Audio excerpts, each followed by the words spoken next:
Welcome to the Business Summit 2025, the world of Umbraco.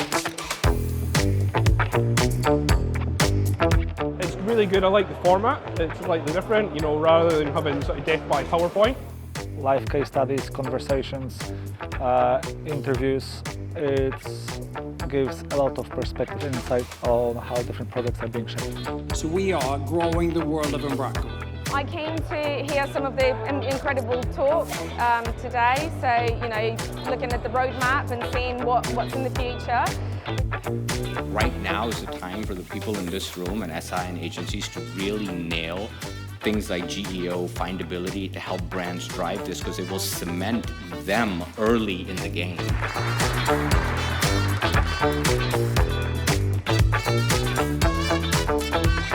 It's been an incredible opportunity for networking, connecting, and sharing experiences as well. For hosting, we have Umbraco Cloud. For the CMS, we have Umbraco. For all the other solutions, we have other partners.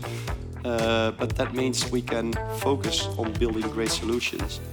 I think the first time that we came, we were not sure what to get out of it. But you will leave the event with a lot of ideas that you can definitely use for your business in the coming months.